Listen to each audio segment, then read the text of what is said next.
on va poursuivre le cours sur la connexité en donnant deux exemples et quelques nouvelles notions au fur et à mesure donc, du déroulement des exercices.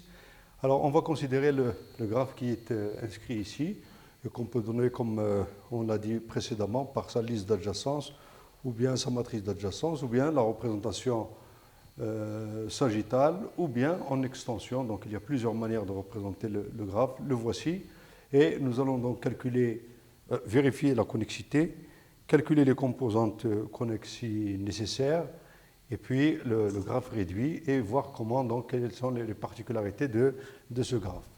Alors, dans l'algorithme, nous avons vu une variable booléenne qui est une variable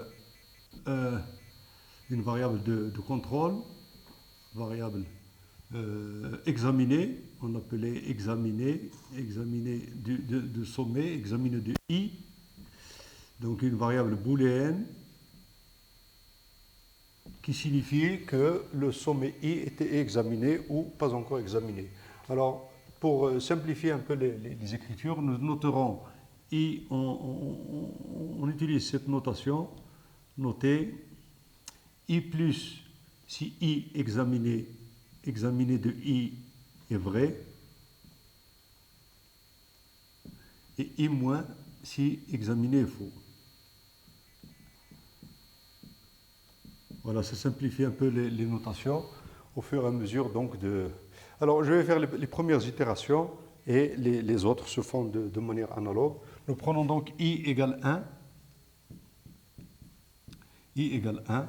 Dans l'ensemble, donc on va calculer I bar, la classe d'équivalence de I. Alors on a dit que x plus contient en premier lieu tous les éléments de x, donc 1, 2, 3, 4, 5, 6 et 7. Et on initialise la variable examinée à non examinée, donc tous les sommets sont non examinés. Et puis, on prend donc un élément de x plus. Donc, je prends j x plus. D'abord, ça c'est x. Et x plus, donc, je mets d'abord 1 et qui est non examiné. Vous voyez, 1 qui est non examiné. Et puis, je calcule donc la composante connexe de 1. Donc, tant qu'il existe un sommet non examiné dans x+, je fais tourner l'algorithme et j'obtiens les itérations suivantes. Donc, x+ est égal à 1 et qui est maintenant examiné, plus les successeurs de 1 qui sont donc 4 et 2, 2 et 4. 2 avec sa variable booléenne et 4 et sa variable booléenne. Je prends un nouveau sommet non examiné qui est 2. X plus sera égal donc à 1 qui est examiné, 2 que l'on va examiner tout de suite et les successeurs de 2, il n'y en a pas, donc et 4 non examinés. Il y a toujours un sommet non examiné, x plus est égal donc à 1 examiné, 2 examiné, 4 que l'on va examiner tout de suite et les successeurs de 4, 4 c'est 5, et le successeur 5, 5 est non examiné.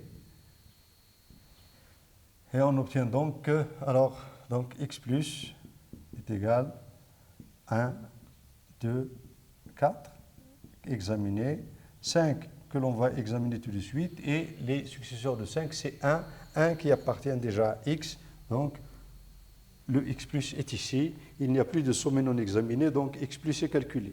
On calcule à côté l'ensemble x moins est initialisé au sommet 1, i, et qui est non examiné, et on calcule donc les prédécesseurs x-, donc c'est 1 et qui est maintenant examiné.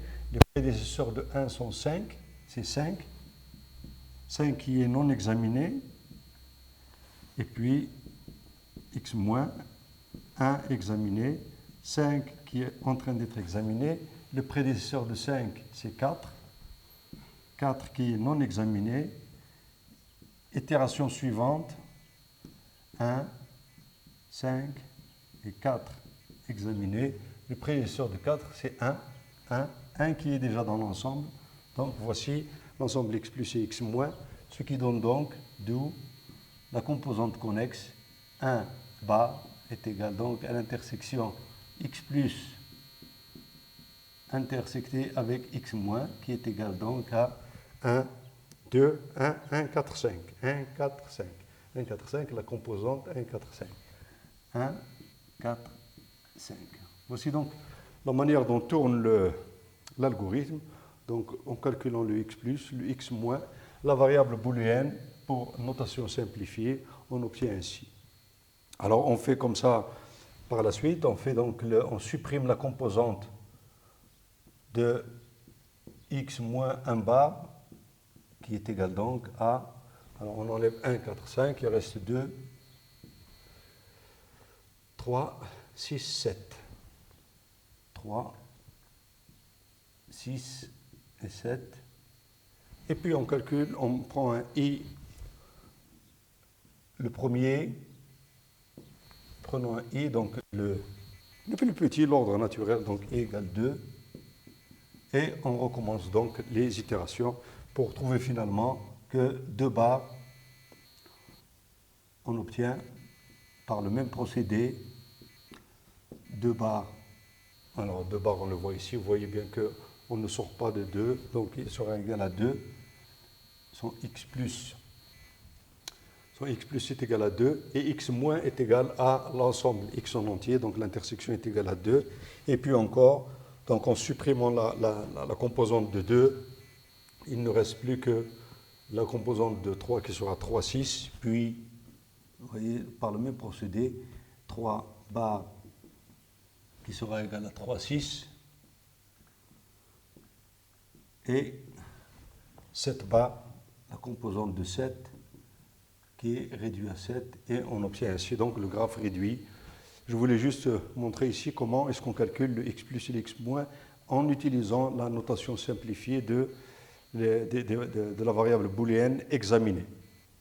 Un second exemple qui ressemble un peu à un plan de circulation dans un quartier ou bien dans une région, et vous avez donc 19 sommets, et puis donner donc, ici c'est la représentation sagittale, mais comme d'habitude donc on peut le donner par sa liste d'adjacence. Ici je représente les arêtes, c'est-à-dire un arc double aller-retour, donc les arêtes, une arête, donc c'est équivalent, on sait que c'est équivalent à l'existence de deux arcs aller et retour. Et on a donc un graphe orienté qui est ici. Et on voudrait donc savoir si ce diagramme de circulation est correct ou non. Qu'est-ce que ça veut dire qu'il est correct? Ça veut dire que si je pars d'un point quelconque, je dois arriver à un autre point. Et arrivé à un point, je dois pouvoir revenir à n'importe quel point de départ. C'est la règle d'un bon plan de circulation. Alors ici encore, on calcule donc les composantes connexes par le même procédé, en prenant donc i égale 1, le premier, on calcule 1 bar, on calcule son x plus et son x moins, etc. Et on calcule donc les composantes connexes. Alors on obtient, en faisant donc utilisant cette notation simplifiée, itération par itération, c'est-à-dire sommet par sommet, en prenant un seul sommet non examiné, et puis on l'examine en passant par ses successeurs et ses prédécesseurs. Bon, on peut aller beaucoup plus vite, évidemment, on peut examiner plusieurs sommets en même temps, mais enfin, nous sommes dans une phase d'initiation. Alors, le 1, on obtient un bar, c'est l'utilité de la représentation sagittale, c'est-à-dire que je peux avoir donc je peux l'avoir visuellement. Vous voyez que 1, je peux circuler dans toute la périphérie ici. Hein, vous voyez, et que dans le noyau intérieur ici, on peut accéder vers le périphérique. Donc vous voyez que le 1 bar serait 1, 2, 3, 4, 5, 9, 10, 15, et puis le 16, 17, 18, 19.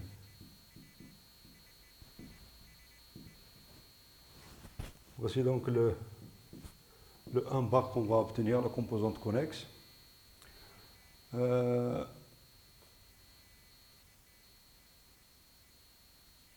vous avez ici encore donc le premier élément, le premier sommet qui n'appartient pas à un bar, c'est l'élément 6. Donc la composante de 6, vous voyez qu'à partir de 6,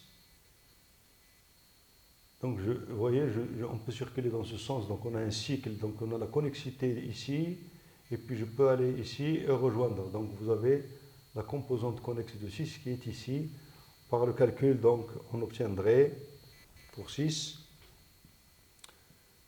bars, on obtiendrait l'élément 6 évidemment, puis suivi de 7, 8, 12, 13, 14.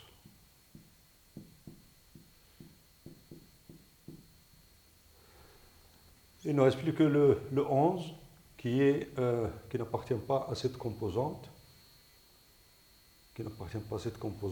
Et il constitue une composante tout seul,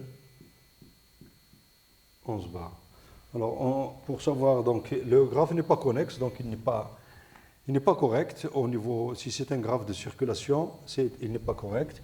On trace donc le graphe réduit pour savoir comment résoudre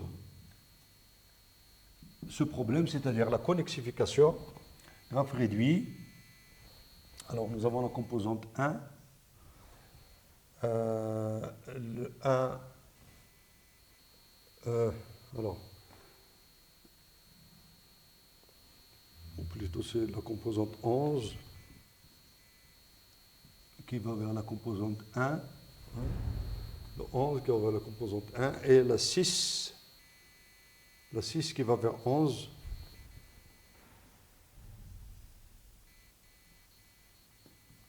La 6 qui va vers 11, oui, la 6. Oui, une composante connexe ici. Et une autre composante connexe donc, qui est celle-là. Et tout le reste constitue une composante connexe. Alors, quel passage il y a entre 6 et 1? Entre 6 et 1, 6 va vers 1. Voici le graphe réduit.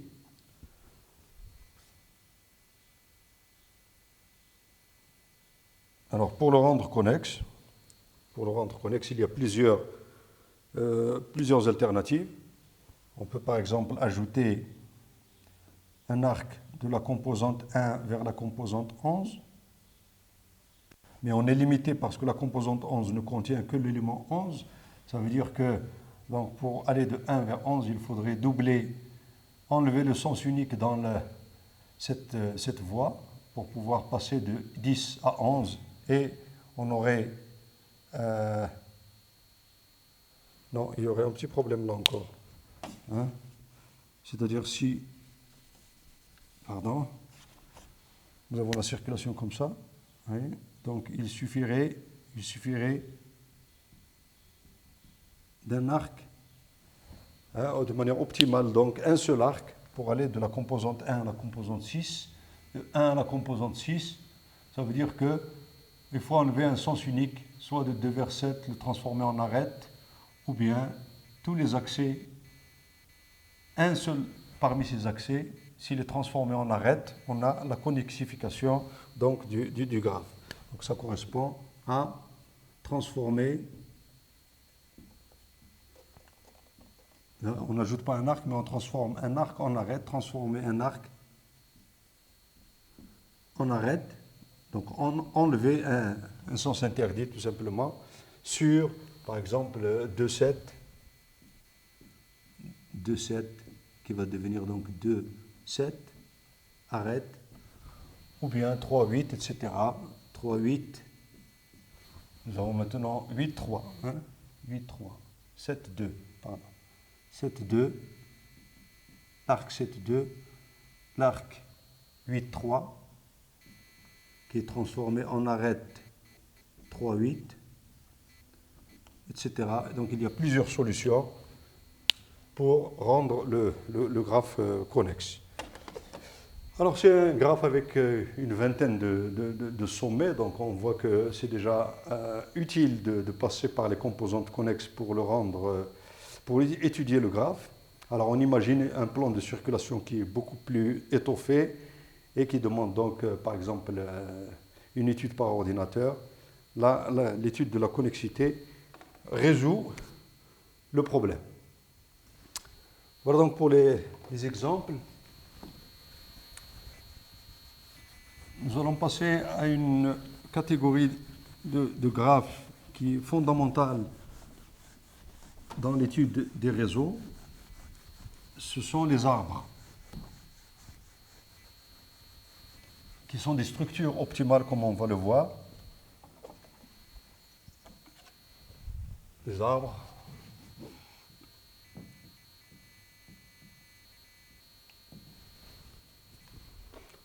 Alors on sait à peu près ce que c'est un arbre et pourquoi on l'appelle un arbre.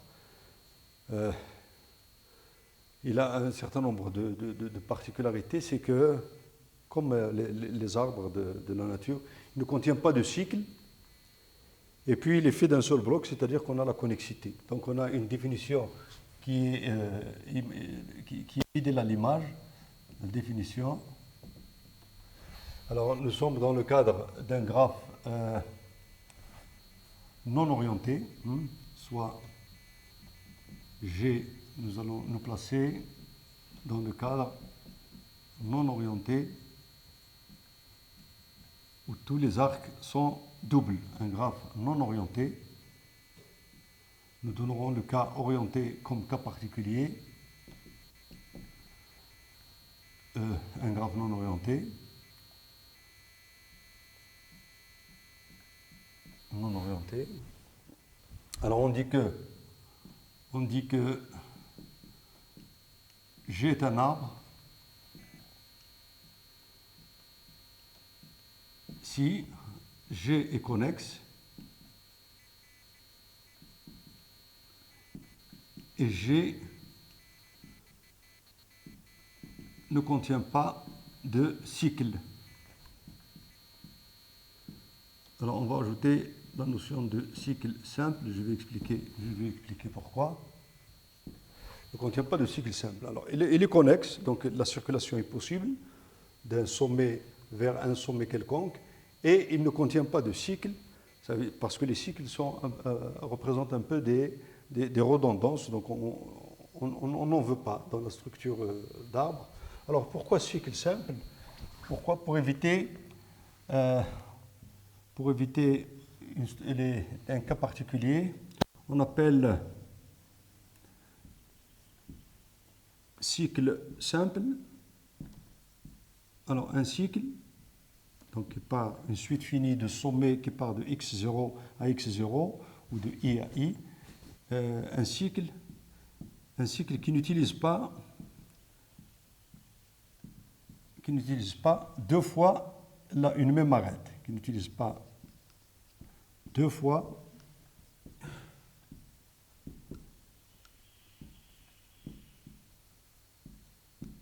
une même arête. Oui, cycle simple.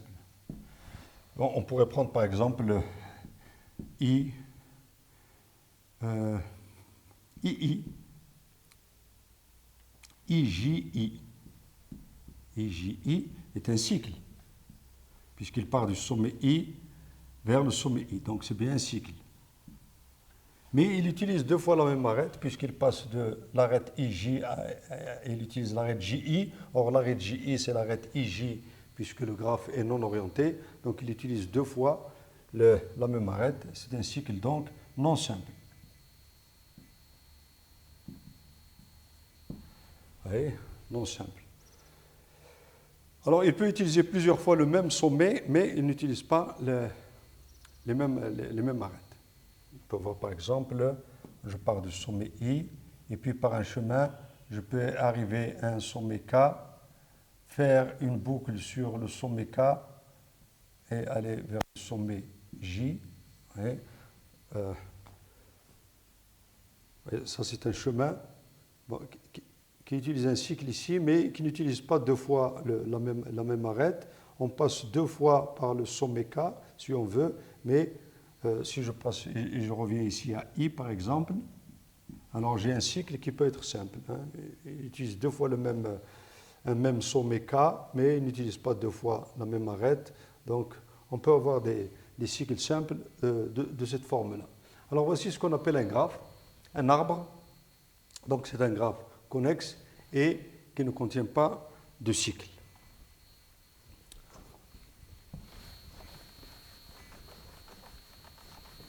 Alors il y a des définitions équivalentes que l'on peut donner soit sous forme de définition équivalente, soit sous forme de propriété ou de théorème. On va donner sous forme de définition équivalente. Alors, un petit exemple ici sous forme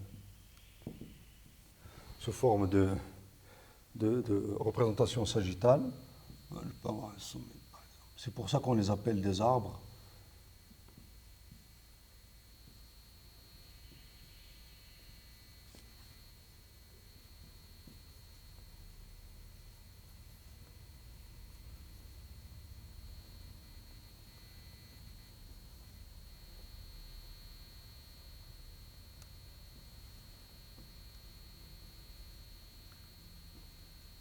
Là, par exemple, là, c'est un arbre.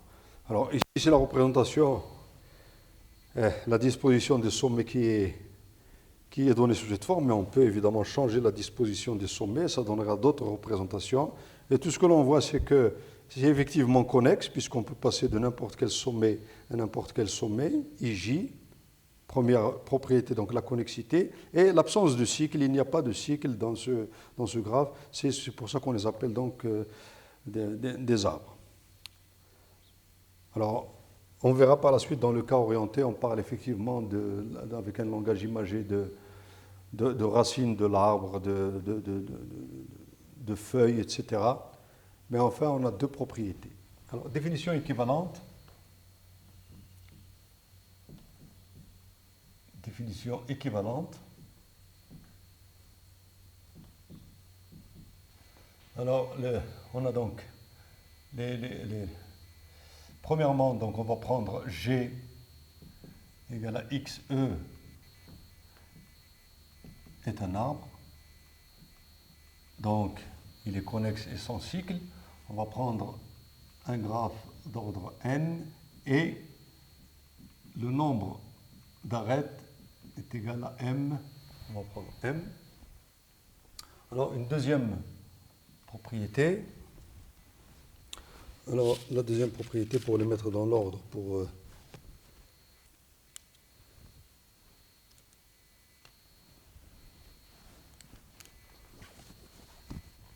alors, la deuxième propriété, on va dire que G ne contient pas de cycle simple.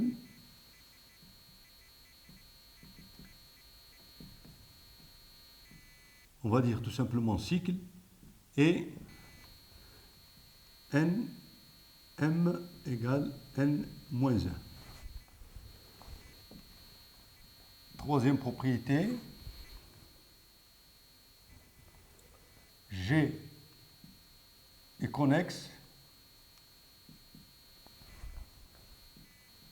et m égale n moins 1. Quatrième propriété, alors le 4, G est connexe et la suppression d'une arête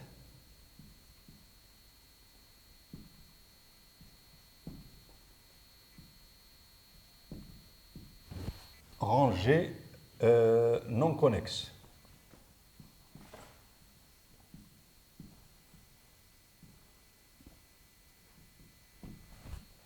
Cinquième propriété,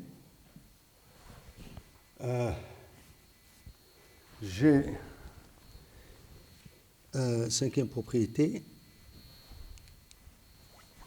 G est sans cycle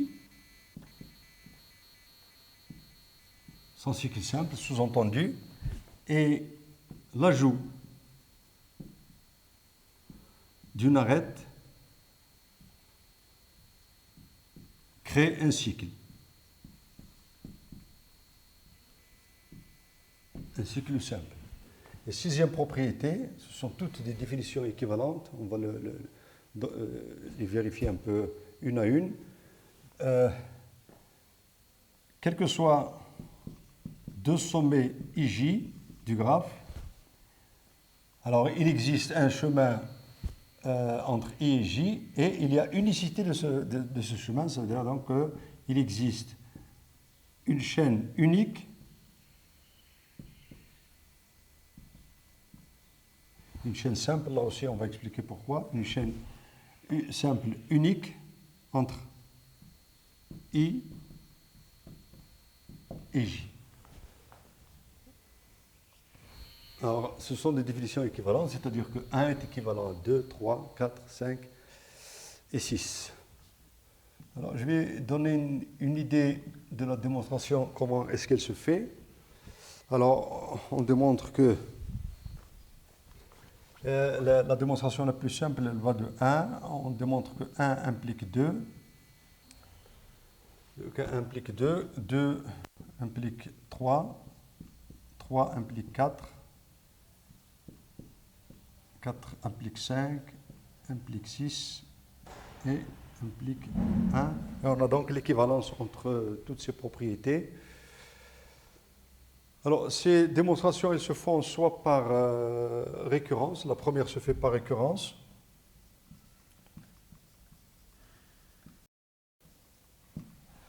Mais toutes les autres ici, les autres cas ici, se font sur un schéma, en quelque sorte par l'absurde, soit par l'absurde,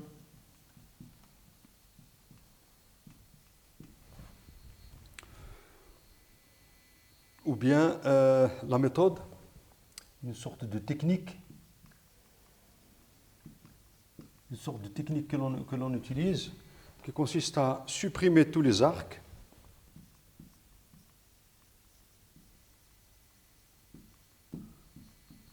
du graphe, toutes les arêtes, pardon, toutes les arêtes du graphe, et on les ajoute une à une. Deuxièmement, donc, on ajoute les ajouter au graphe une à une. Et on remarque que quand on ajoute une arête à un graphe donné, on a deux éventualités. Soit l'arête est ajoutée au sein d'une même composante connexe, et dans ce cas-là, il y a création d'un cycle au sein de la composante connexe, ou bien l'arête ajoutée lie entre elles deux composantes connexes. Et une arête qui lie deux composantes connexes réduit le nombre de composantes connexes de 1, puisqu'il y a intégration des deux donc, composantes connexes. Donc, vous voyez, qu'est-ce que l'on fait ici? Il y a deux alternatives. Une, soit création d'un cycle,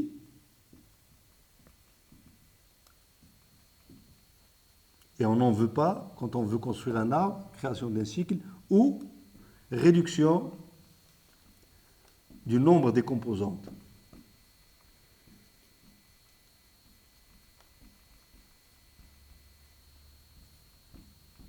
Des composantes connexes. Si c'est deux alternatives, donc vous voyez, donc qu'est-ce que l'on fait? Si on veut créer un arbre, donc on doit conserver la connexité. Conserver la connexité, c'est-à-dire réduire le nombre de composantes connexes jusqu'à ce qu'il n'y en ait qu'une seule, et sans création de cycle, c'est-à-dire que l'arc ou l'arête ajoutée ne doit pas être ajoutée au sein d'une même composante connexe. Vous avez donc, vous voyez, les deux alternatives. Si j'ai une composante connexe qui est ainsi, une autre composante connexe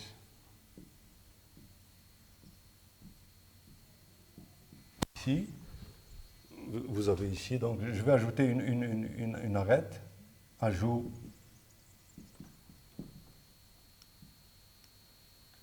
d'une arête. Donc j'ai deux alternatives. Donc soit je l'ajoute au sein d'une même composante connexe, et dans ce cas-là, il y a création d'un cycle. Vous voyez, si je rajoute ici, par exemple, vous voyez, je crée un cycle. Si je l'ajoute ici, je crée un cycle. Donc ici, je crée création d'un cycle. Et donc, on n'a plus la notion d'arbre. Soit je lie entre elles deux composantes connexes.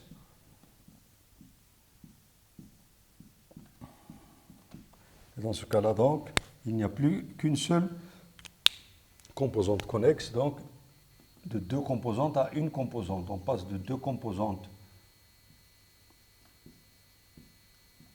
connexes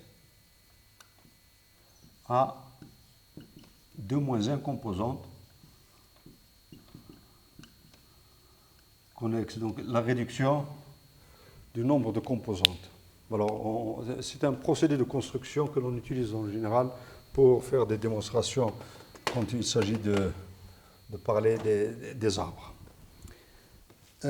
Alors, voici donc la définition d'un arbre. Il y a donc des définitions équivalentes et on utilise celle qui est la plus intéressante pour le problème à traiter.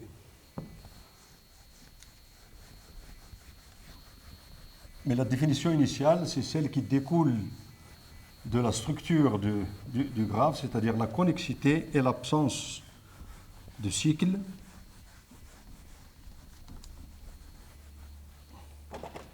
Aussi, un théorème qui est utilisé, si on veut, un théorème qui est intéressant. J'ai un graphe non orienté.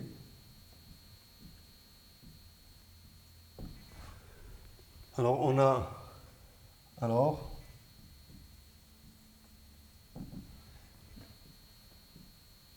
G est,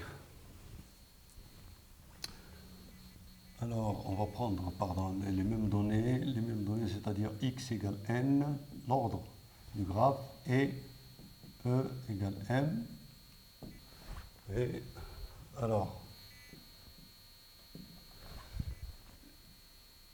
G est connexe. La connexité implique que m, le nombre d'arêtes, est plus grand que n-1.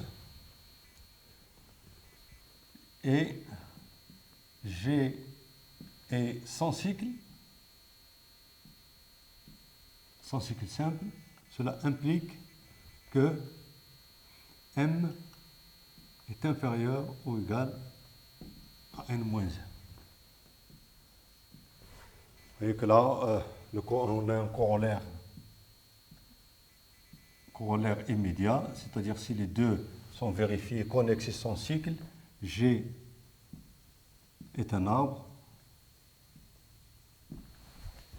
implique que m égale n-1. Et donc, une partie des définitions équivalentes est réglée par ce théorème. Là aussi, la démonstration se fait en supprimant les arcs et en les rétablissant un à un.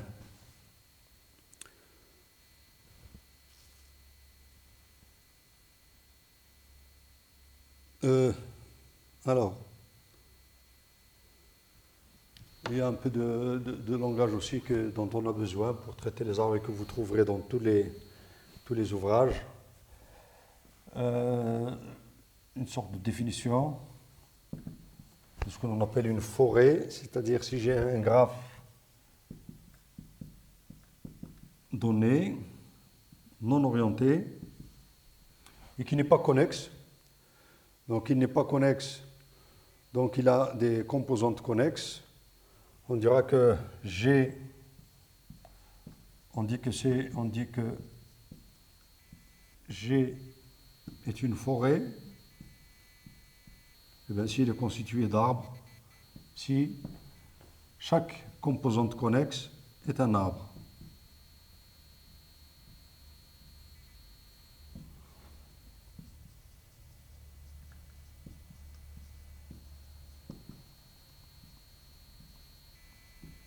Voilà ce qu'on appelle une forêt. Dans le cas d'un graphe non connexe, donc avec des composantes connexes, et puis chaque composante est un arbre, on a donc un ensemble d'arbres, c'est-à-dire ce qu'on appelle une forêt. Qu'est-ce que l'on remarque? D'après les définitions équivalentes, on remarque que les arbres sont des structures optimales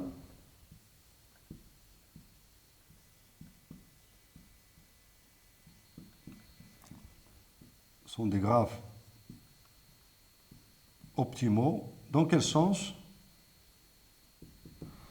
Dans le sens où, si on le prive d'une arête, il perd la connexité. Et si on ajoute une arête, on crée un cycle, c'est-à-dire que la propriété d'arbre est perdue, soit en ajoutant, soit en supprimant une arête, c'est-à-dire qu'on ne peut rien supprimer si on veut conserver la structure d'arbre. Donc c'est une structure optimale, donc on ne peut rien supprimer ni ajouter sans perdre la propriété d'arborescence. Donc on ne rien supprimer en termes d'arête bien sûr, et ne rien ajouter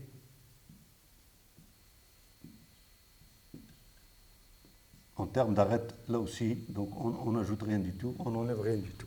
On dit que c'est une structure